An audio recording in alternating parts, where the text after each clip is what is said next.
vous êtes beaucoup à avoir réagi à mon top 5 des montres connectées avec un mobile Android et avec un mobile iOS. Vous m'avez demandé d'aller encore plus loin dans mes classements, dans mes tops. Certains m'ont demandé un classement en fonction de la forme de la montre, rectangulaire vs circulaire. Certains en fonction de l'OS, les meilleures montres sous Wear OS, mon top 3 des montres sous Wear OS. Certains en fonction du prix, les meilleures montres en dessous de 100, 150 euros. Et bah, je vais simplement tout vous faire. Pour tout vous dire, je suis même en train de vous préparer un petit site internet avec tous ces classements et surtout avec un petit questionnaire que vous pouvez remplir qui vous donnera, en fonction des critères de taille, en fonction des critères de prix, en fonction des critères d'esthétique et d'utilisation, quelle montre est faite pour vous. Ce site est toujours en cours de construction, mais vous pouvez aller y jeter un coup d'œil. Ça s'appelle tamontreconnectée.fr. Tout attaché, sans accent.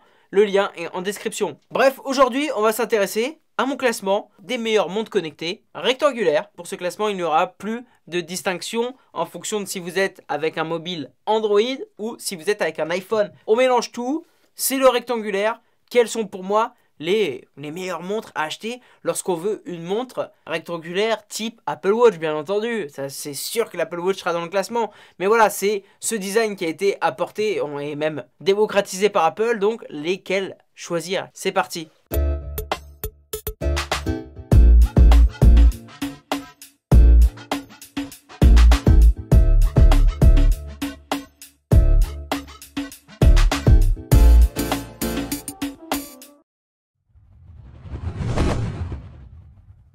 En numéro 5, vous la connaissez, je l'ai testé récemment. Il y a même sa nouvelle version que je viens de recevoir, que j'ai reçue, la Mini. Oui, c'est la GTS 2. Je ne peux pas vous mettre la GTS 2 Mini encore dans le classement parce que je ne l'ai même pas encore déballée. Et je vais la déballer avec vous. Je suis en train de voir si j'arrive à la déballer en live avec vous. Il faut que j'ai mon setup n'est pas encore tout à fait prêt. Mais sinon, je vais vous proposer une petite vidéo, bien entendu, déballage de cette GTS 2 Mini, toujours en exclusivité grâce au Café du Geek. Bref, c'est un autre sujet. En numéro 5, la GTS 2 tout court, standard. C'est une montre rectangulaire proposée par Amazfit avec un bon rapport qualité-prix. Elle est disponible à 169 euros. 169 euros pour une montre qui a un suivi de santé, un suivi de sommeil, un suivi de sieste, un suivi de la SPO2, un suivi cardiaque continu, la réponse aux appels, la possibilité de contrôler et d'ajouter de la musique, même si vous avez un mobile iOS. Bref, à ce prix-là, c'est une montre avec un très bon rapport qualité-prix. C'est un petit peu la montre parfaite pour se lancer dans l'univers des montres connectées. La GTS 2 permet toutes ces fonctionnalités avec une autonomie théorique jusqu'à 7 jours, et on va plus être sur 4-5 jours d'autonomie, ce qui est tout à fait convenable aussi. Seul petit bémol, c'est côté sportif que j'ai eu durant mon test. Je vous invite à aller voir mon test. C'était sur le suivi du rythme cardiaque pendant un effort intense et pendant une activité physique. Il y a quelques points négatifs. Bref, je vous inviterai à aller voir mon test pour plus d'informations. Mais pour moi, c'est la 5e montre de mon top 5 des montres rectangulaires. Voyons maintenant le numéro 4. En numéro 4, je vous l'avais aussi proposé sur ma chaîne, c'est la Huawei Watch Fit. Tout simplement, là on voit vraiment que c'est rectangulaire et pas carré. C'est une petite montre à petit prix, disponible à moins de 100 euros, qui vous donnera moins de fonctionnalités que la GTS 2, car il ne sera pas possible de répondre aux appels, il n'y a pas de microphone, mais qui vous permettra d'avoir un suivi basique quotidien très agréable, de recevoir vos notifications et surtout le look. Le look, ce nouveau look, cette nouvelle dimension de montre, c'est nouveau, hein, c'est un petit peu nouveau, ça a été lancé avec cette version de montre par Huawei et j'adhère complètement au niveau design. C'est rectangulaire, c'est beau, c'est pas cher. Ne vous attendez pas à avoir une montre cardio GPS qui va vous permettre d'avoir un super suivi sportif. Ça, vous allez voir dans mon test, vous pouvez aller voir mon test, mais c'est pas tout à fait le cas. Ça va plus être une montre pour suivre votre sommeil, suivre votre quotidien, un petit peu comme la GTS 2, en un petit peu moins bien, mais en moins cher. Par contre, je trouve qu'avec ses différentes couleurs et avec son design, elle est plus funky que la GTS 2. C'est pour ça que je l'ai mis en 4e position.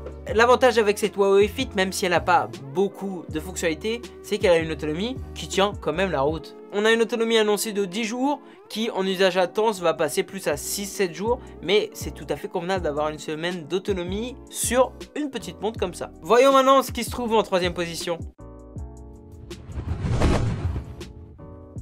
En 3e position, En fait, toutes les montres que je vous explique là, je les ai testées, bien entendu.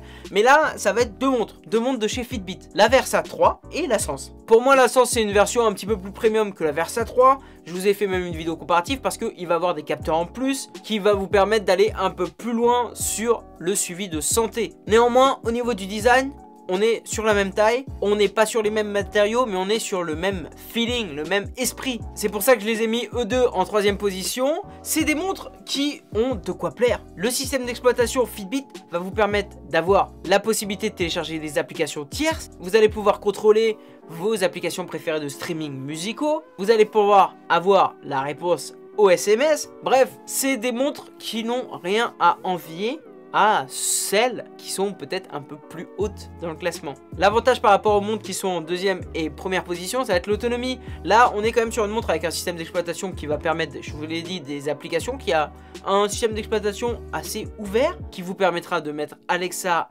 et Google Assistant et qui vous permettra d'avoir une autonomie tout à fait convenable. Jusqu'à 6 jours d'autonomie, bon ça sera un petit peu moins en fonction de votre utilisation.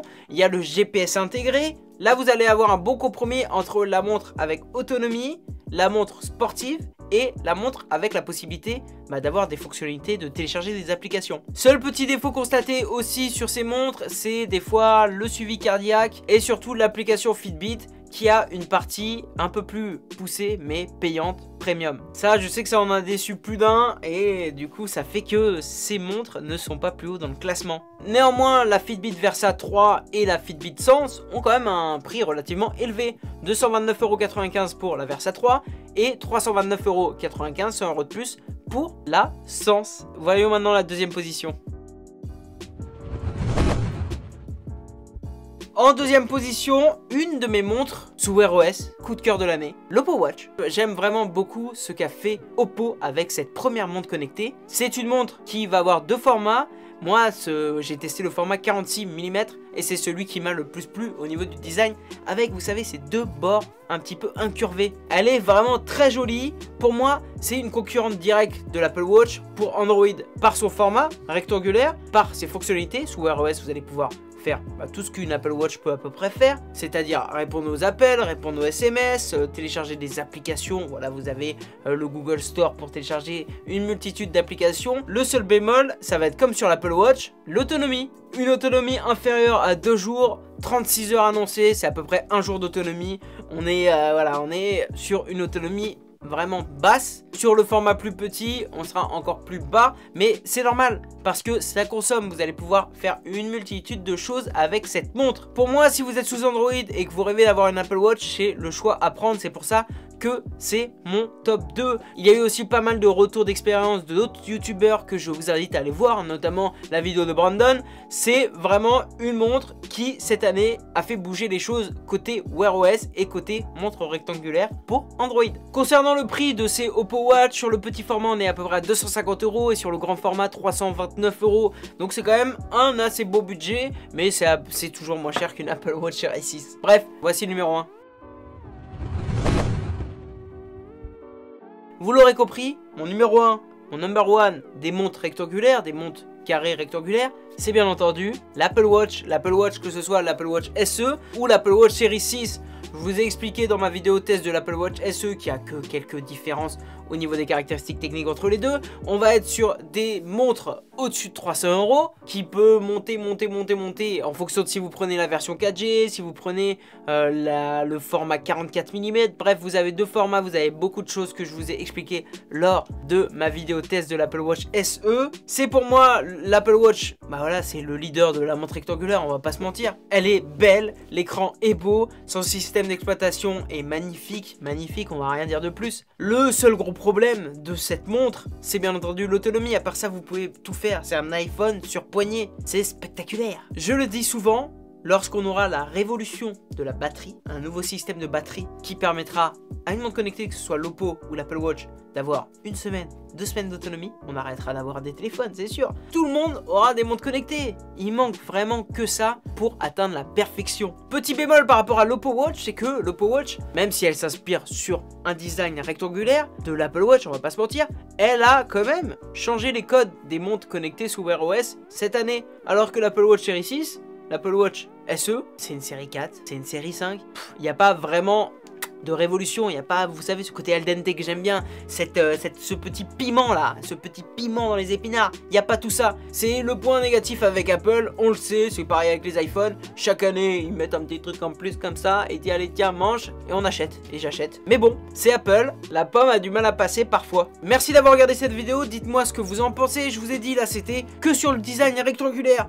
On n'a pas pris vraiment en compte le prix dans le classement. Je vais vous faire un classement par prix, par tranche de prix, et je vais surtout vous faire mon site, tamondeconnecté.fr. Vous allez pouvoir y aller, répondre aux petits questionnaires en fonction du prix que vous voulez, et ça vous donnera la montre que je vous conseille. Si vous la voulez pas, bah dites-le moi, hein, si vous n'êtes pas d'accord avec ce que je vais mettre sur le site. Moi c'est en fonction de mon utilisation, bref, ça va mettre du temps à le faire, n'hésitez pas si vous pensez que c'est une bonne initiative, parce que je réponds à beaucoup de messages, que ce soit sur Insta, sur Twitter, il y a beaucoup de messages pour vous aider à choisir des montres, donc je vais essayer de centraliser tout ce que je vous dis à tous, parce que je vous dis, vous êtes beaucoup à avoir les mêmes demandes, je vais vous centraliser ça sur le site internet. Et bien entendu, surtout, il y a le Discord. Allez rejoindre le Discord, il y a des choses, ça arrive. Vous le savez, le setup est en train de se mettre en place pour faire du live. On découvre en 2021 les montres ensemble. Soyez prêts, cette année, elle va être spectaculaire. En attendant la prochaine vidéo, vive à fond, vive high tech, abonnez-vous, merci, à bientôt sur ma chaîne.